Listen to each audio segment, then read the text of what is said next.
Charles Murray Miles was born on July 8, 1938 in Hearne, Texas, to Millie Ann Miles and John Henry Miles Sr. He was the last of 8 children. He attended Hearne ISD schools and graduated from Blackshear High School in 1956, which was the only school that African Americans were able to attend when schools were segregated. 2 years after the Brown v. Board of Education case mandated the desegregation of schools, Mr. Miles decided to enroll in classes at the University of Texas at Austin in 1956.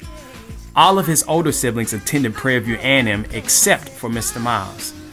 My family had very strong feelings about segregation and bigotry, so they saw it as an opportunity to advance civil rights in addition to getting an education that didn't cost any more than going to Prairie View, Miles said. Both schools were the same distance from Hearne, so why not? Coming to the University of Texas wasn't a hard decision because I was young and I wasn't afraid of anything.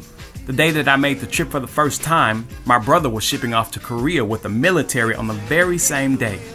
My parents were more concerned about me going off to Austin than him going to Korea.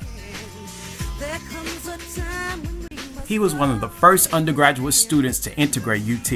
There was a total of 110 black students. Although the school was integrated, many locations were still segregated. Segregation bothers you in a way, but you just have your mind made up that you're not going to let it get in the way of your happiness, Miles said. He graduated from UT with a Bachelor of Science in Education and went on to get his Master's in Government from the University of North Texas.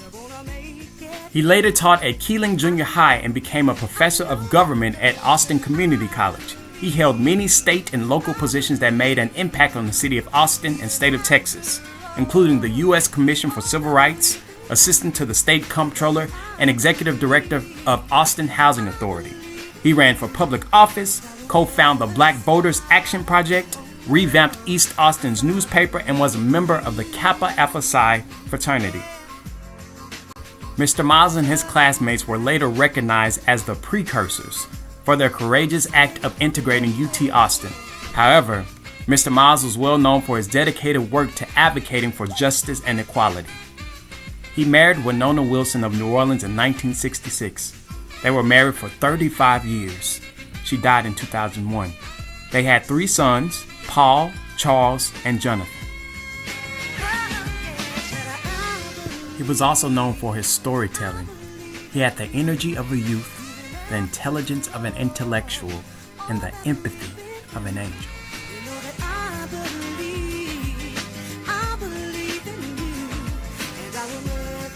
Charles Miles passed away on February 25, 2020 at 81 years old. Thank you, Mr. Miles, for trailblazing a path for us all to be able to attend any university in this state and country. Thank you for being our hometown hero.